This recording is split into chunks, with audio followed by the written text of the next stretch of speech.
What's important to you? What are your values? And if someone were to say, well, I love to travel.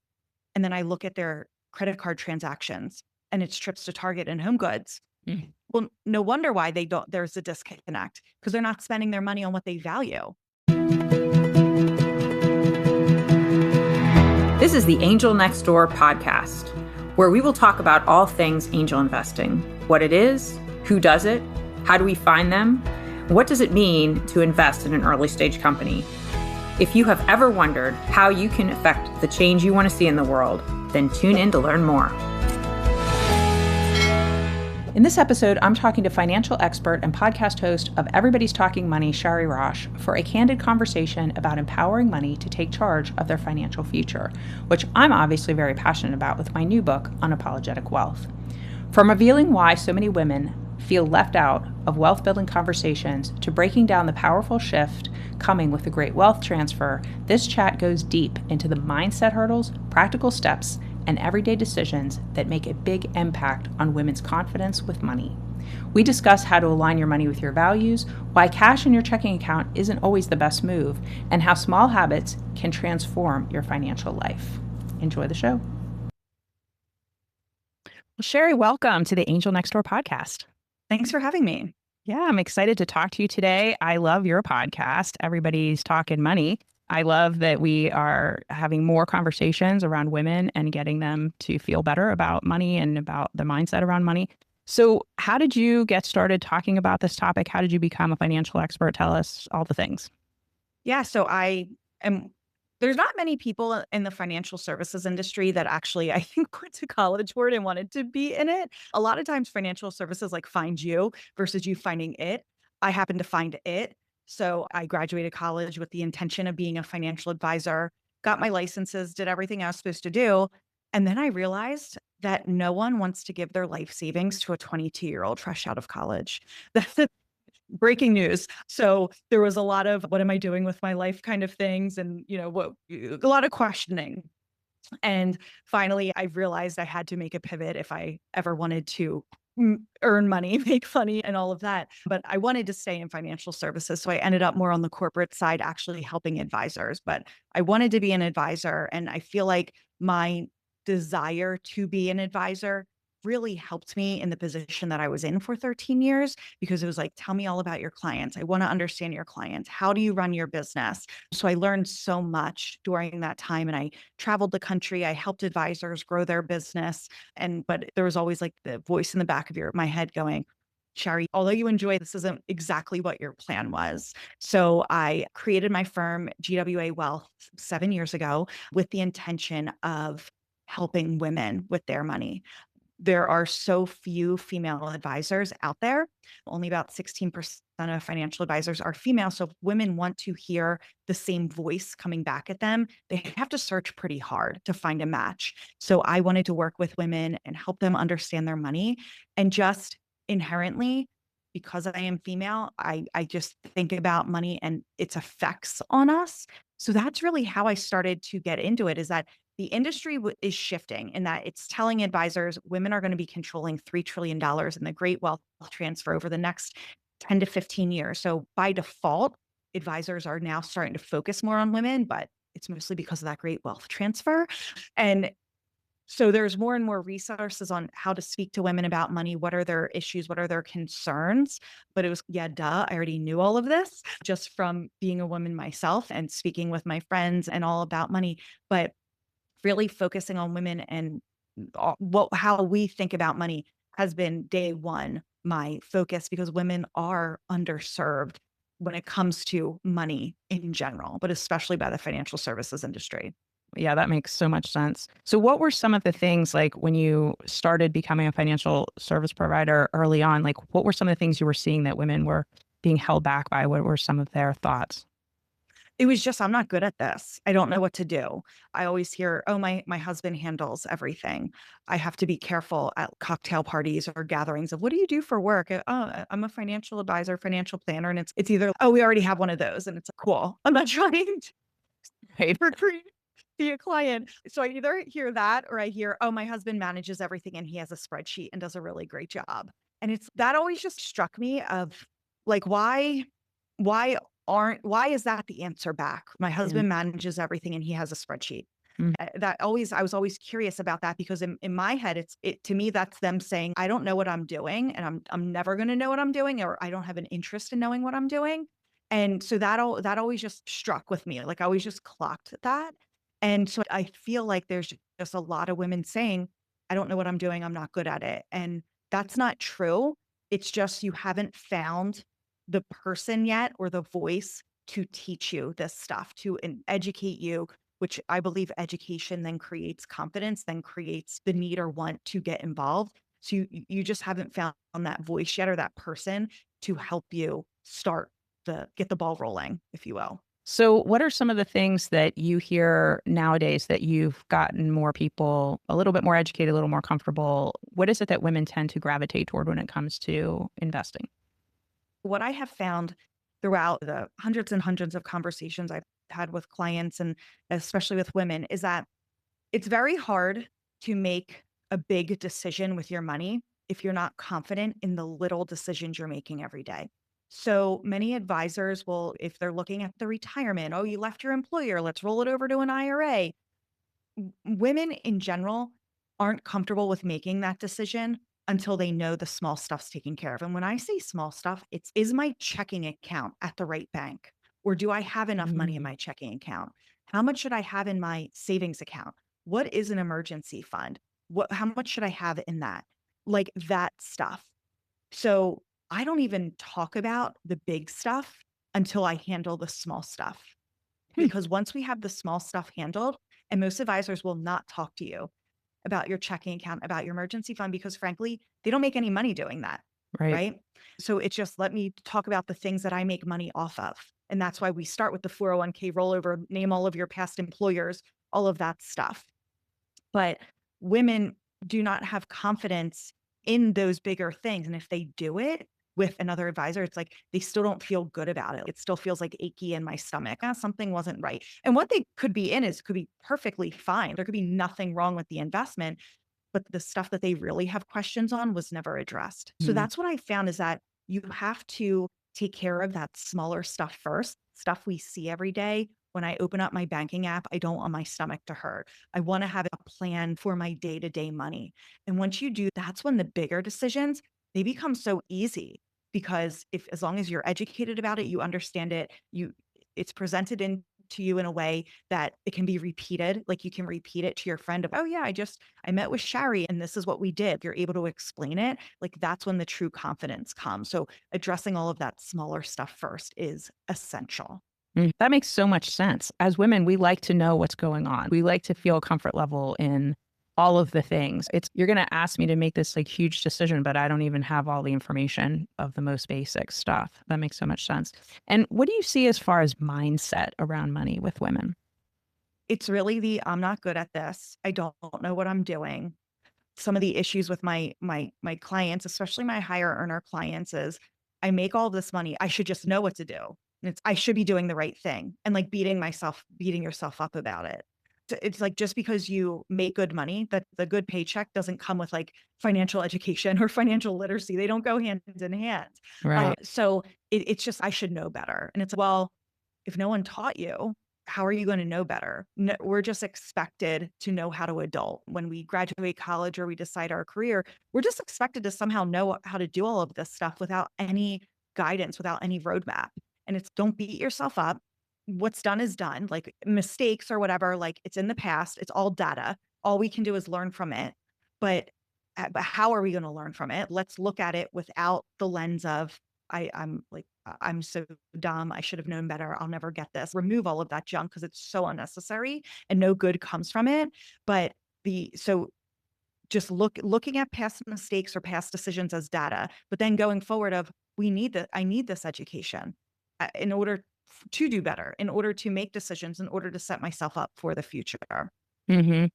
Yeah, I get nervous that too many women are tied up, have a lot of their money tied up like in cash, or they don't feel confident or comfortable with the idea of investing. They don't really even know that they could get a money account that probably has nowadays at least 4% interest on it, as opposed to it sitting in a checking account for zero or close to zero. Are you seeing a lot of that?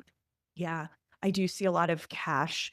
I do see a lot of savings accounts, high yield savings accounts, because yeah, for quite a few years, you could make decent money having your money sit in a high yield savings account.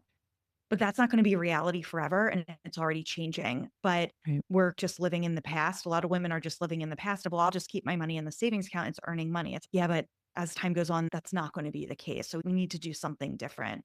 And so that is definitely a real thing. Cash is a big issue because you can see it, it feels good. And also the concept of like inflation and you're essentially paying the bank to hold on to your money, that's not talked about. But once you explain it, it only needs to be explained once.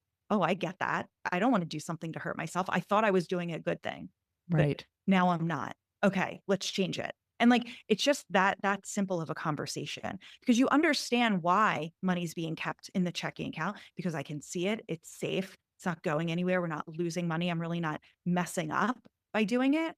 And you're not, but you could do better.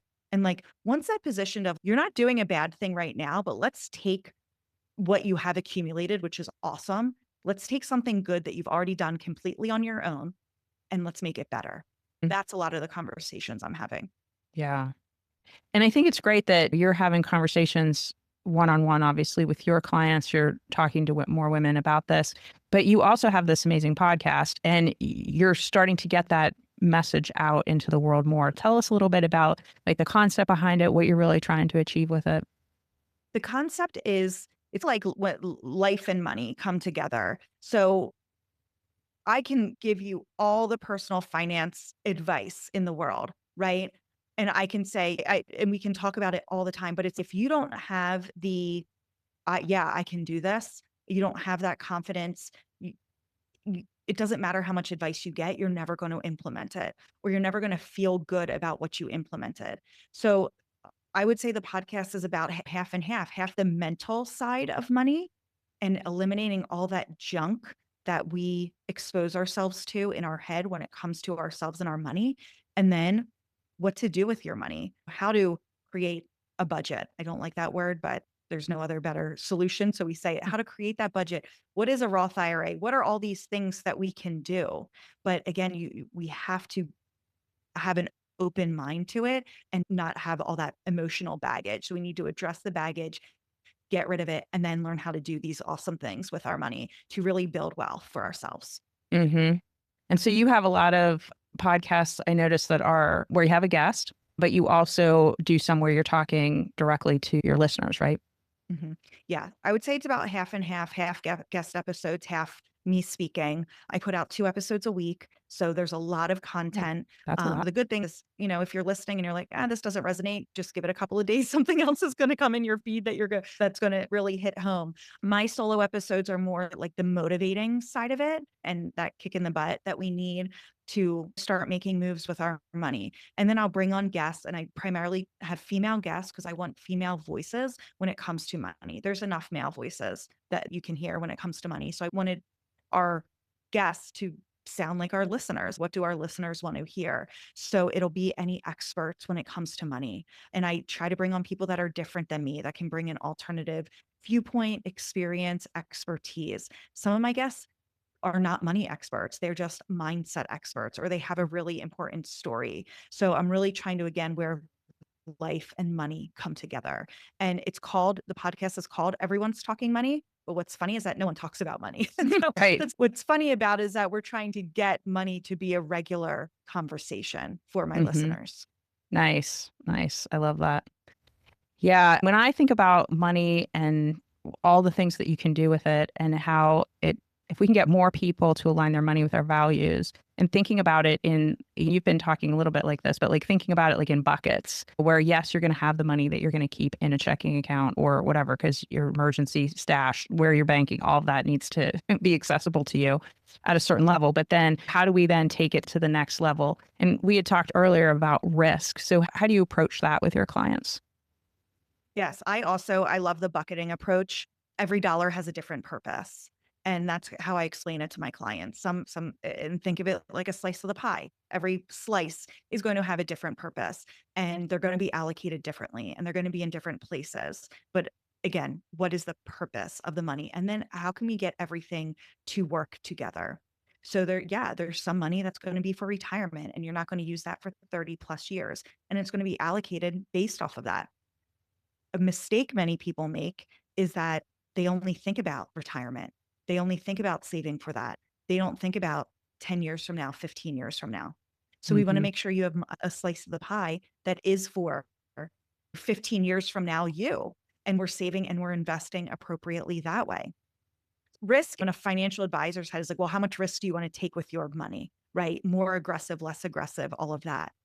But each slice of the pie has its own risk. So, like, just because someone's 28 years old doesn't mean all of their money should be aggressive because, again, what are they using it for? And I see that light bulb go off a lot when I'm speaking with my clients of I'm treating each slice differently with a different risk tolerance because it has a different goal. So the goals and risks really go in hand, in my opinion. Yeah, no, I completely agree. I love that because you're right. A 28-year-old, you think, oh gosh, you have like all this time. You can be super aggressive with what you're doing. But you also want people to live their life too. I hate seeing people where, oh, I have to save. I'm going to work so hard. And then, as there was a Gandhi quote saying, you end up spending all of your health to get wealth. But then when you're older, you end up spending all your wealth to try to get your health back. Right. So let's not do that. And let's actually live our life while we are in our 20s, live our life while we're in our 30s, whatever it is. And those slices, as you're talking about, are really, I think, super valuable.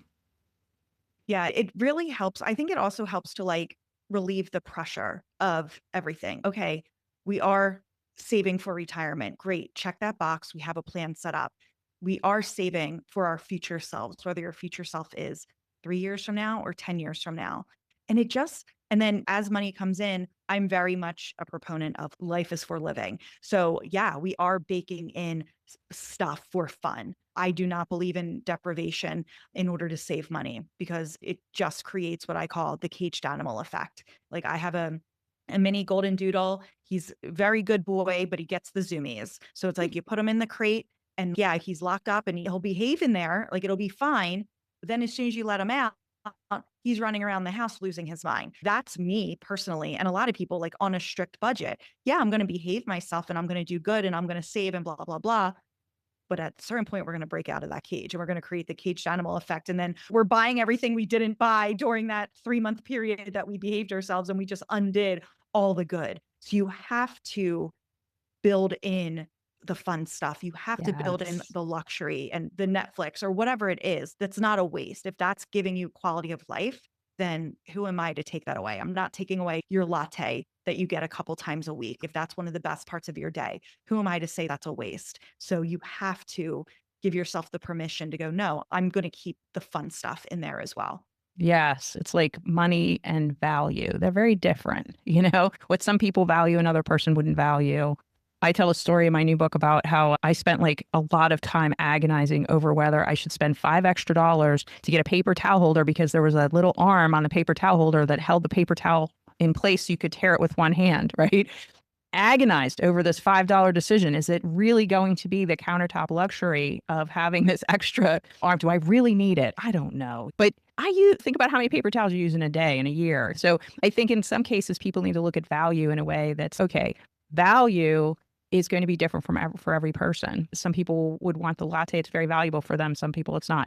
It all depends. But I think if people can get kind of aligned with what their values really are and what they care about, then the money part is actually much, much easier. That's a big thing I see. If a client comes to me and they're like, I have this money, I spend it, I have nothing to show for it, or my spending just doesn't feel good, whatever it is. But so there's a disconnect. It's okay. Well, what do you want your money to do for you? What's important to you? What are your values? And if someone were to say, well, I love to travel, and then I look at their credit card transactions and it's trips to Target and Home Goods. Mm. Well, no wonder why there's a disconnect because they're not spending their money on what they value. Or if it's experiences, like why aren't you going to more concerts? Why aren't you going to museums? That's what you value. So sometimes it's just like that check of like, you should be able to look at where your money goes and be able to see this is what matters to me. If being healthy matters, like chiropractor visits, supplements, all of that stuff, massages, like that's what's important to me. My transactions should mimic that. So it should be very Mm. clear when you look at it what you value. And if it isn't, fix it, which is it's very easy to fix it, right? Just stop one and start the other, make it a habit. And Right. just as you're spending money, go, is this, does this match? Does this align with Mhm. my values? Or maybe going to Target and Home Goods is really what you care about. Yeah. Then maybe Yeah. you seem to be like realign your thinking, right? Yeah, it makes so much sense. One last question before we wrap up. And so we talked a lot about the wealth transfer, and I'm so curious as to people's thoughts on what will happen as we see more money going into the hands of women. And when we say money, we're talking obviously a lot of money, trillions of dollars. Like what kind of effect do you think that will have on people in general, but also on our economy? Women control the economy as it is right now. We make the spending purchases.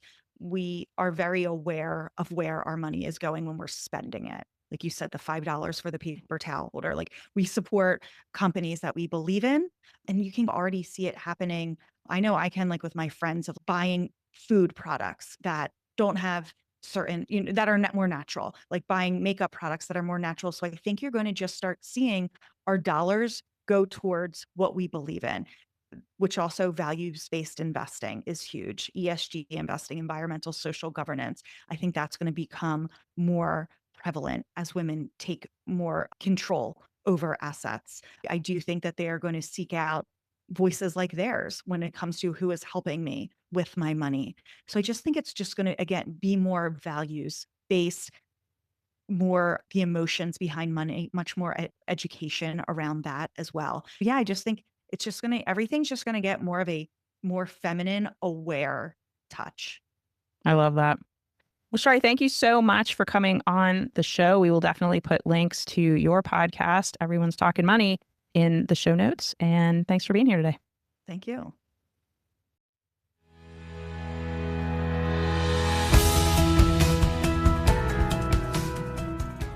Thanks for listening. To connect with me, visit my website at marciadawood.com. And please subscribe, follow, and leave a review. It helps the podcast get seen by more people. And remember, you can also find the Angel Next Door podcast on YouTube too.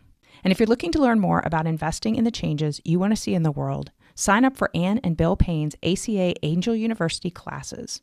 Go to theangelcapitalassociation.org, all one word, to find out the schedule. And classes are now available on demand. Many classes are offered, everything from angel investing basics, which include fundamentals, risk, due diligence, term sheets, valuations, returns and portfolio strategy, and even a class on group formation. There's even a deeper dive where you can get advanced classes, including capitalization tables, startup boards, and exit strategies. If you're not already a member of the Angel Capital Association, you can become one for a low price that will give you unparalleled access to discounts, free webinars with a huge archive of content, networking opportunities, and much more. We'd love to have you join us. All content for this website is informational and not intended to serve as legal, tax, accounting, or investing advice. While Marcia, that's me, does serve on the SEC Small Business Capital Formation Advisory Committee, my views are my own and not the views of the SEC or my fellow colleagues on the committee. Our speakers and hosts are thoughtfully selected for their educational value, but their opinions are their own and do not necessarily represent the views of the host, me, or the Angel Capital Association, and neither specifically endorse the use of presenters' products or services. Listeners of the podcast should consult their own tax, investing, legal, or accounting advisors before making important financial decisions. All warranties, including accuracy, completeness, and suitability for specific purpose, are disclaimed.